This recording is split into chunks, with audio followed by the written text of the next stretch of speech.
Cancer, bonjour et bienvenue pour votre lecture de vie sentimentale pour ces 2 derniers mois de l'année 2019, novembre et décembre. J'espère que vous allez toujours aussi bien.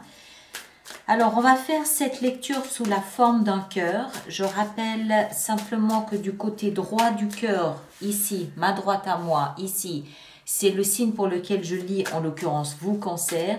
Et l'autre côté du cœur, ce sera votre partenaire.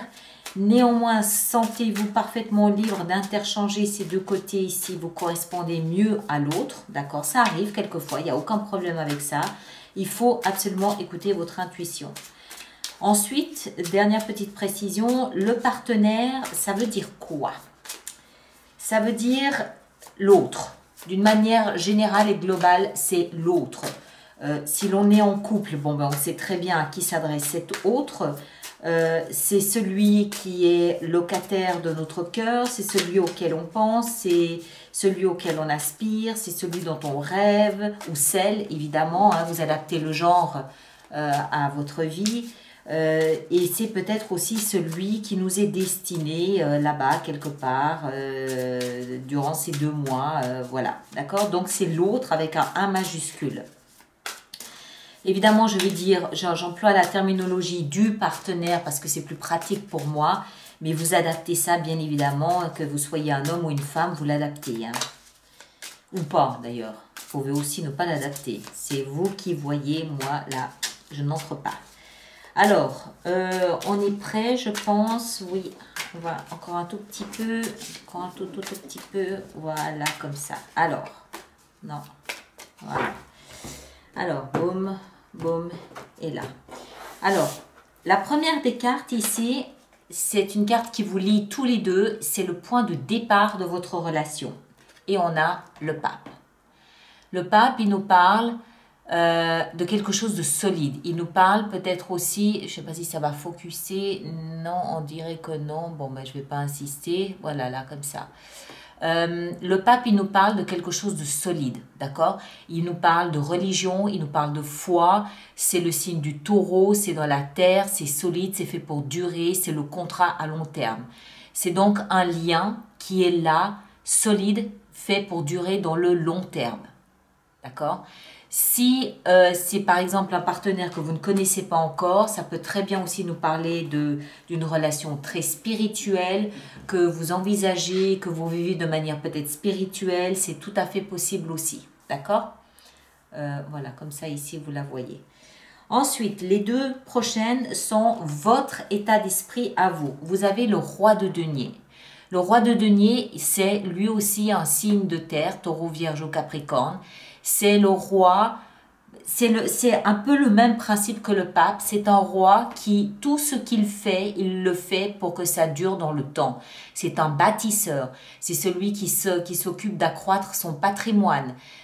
Quand il vient vous faire une offre, c'est une offre qui est solide, elle est sérieuse. Il faut le prendre en considération. D'accord? C'est quelque chose, enfin, c'est pas anodin, quoi. C'est solide. Avec le roi de denier, vous avez le soleil. Alors, que dire? Le soleil, c'est le bonheur, c'est la joie, c'est l'amour, c'est la lumière, c'est vouloir être à deux, c'est la petite vie en famille, c'est se serrer l'un contre l'autre, comme ces jumeaux ici, on le voit. Le soleil, c'est le soleil, c'est le bonheur, d'accord? Donc, vous êtes, vous, dans un état d'esprit de joie, de lumière, donc de compréhension, n'est-ce pas? Je ne sais pas si vous les voyez bien comme ça. De compréhension et puis surtout, pour vous, c'est quelque chose de solide qui est fait pour durer dans le temps. D'accord? Ce n'est pas une relation éphémère, c'est une relation que vous envisagez à long terme. L'état d'esprit de votre partenaire, waouh! L'as de coupe. Votre partenaire, pour lui, il est dans l'amour. C'est le Graal, la coupe, d'accord? Pour lui, cette relation, c'est le Graal. Il est dans un état d'esprit, il est amoureux. Voilà, point. L'as de coupe, c'est le nouveau départ amoureux, d'accord? Un nouveau commencement, un nouveau départ. Et l'as de coupe, c'est tout ce qu'il possède dans son cœur. C'est vraiment, c'est l'identité de son cœur qu'il vous offre là dans ce Graal. Il vous offre son Graal d'une certaine façon. Et la deuxième, ah, je me disais aussi, la 7 d'épée. Alors, à mon avis, votre partenaire est amoureux mais il ne le sait pas. Ou tout au moins, il ne le dit pas. La 7 d'épée, elle nous parle de mensonges, de trahison, de sournoiserie, de tout ce qui est caché, tout ce qui n'est pas encore attrapé.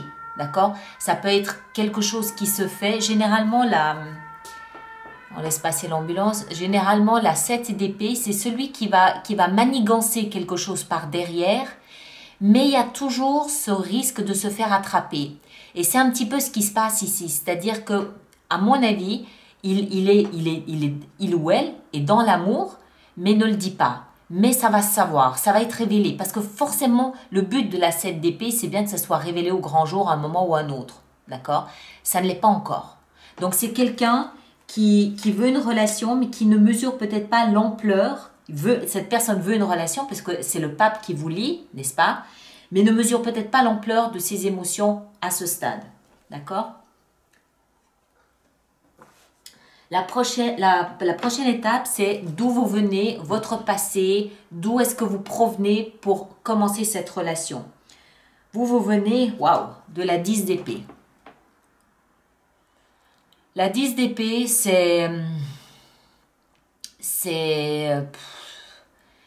la 10 d'épée, comment est-ce qu'elle est illustrée ici? Voilà, c'est le sacrifice, c'est... Bon, déjà, c'est une 10, ça veut dire que c'est la fin d'un cycle, n'est-ce pas?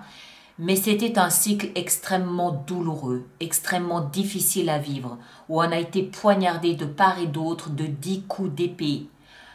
Comme je le dis quelquefois, on n'a pas besoin de 10 coups d'épée pour être à terre. Un seul coup suffit. Donc il y a une espèce d'acharnement de la vie, ou des autres, ou d'un autre, ou d'une autre, à vouloir meurtrir votre cœur, à vouloir vous blesser, qui fait que ça a été extrêmement difficile peut-être d'être complètement présent. C'est la fin, d'accord? Mais c'est d'où vous venez. Donc il y a forcément des scories de cette blessure qui sont là, automatiquement. Et ça, automatiquement, doit teindre un tout petit peu votre comportement. Votre partenaire, il vient de la 9 de bâton. La 9 de bâton, c'est pas mieux. Hein. La 9 de bâton, c'est quelqu'un, c'est l'énergie de celui ou de celle qui a érigé une muraille de protection.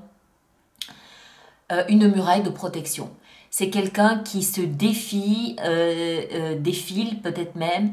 C'est quelqu'un qui protège son intimité parce que cette personne se sent extrêmement vulnérable. Peut-être parce que cette personne est fatiguée, ça peut être physique, oui.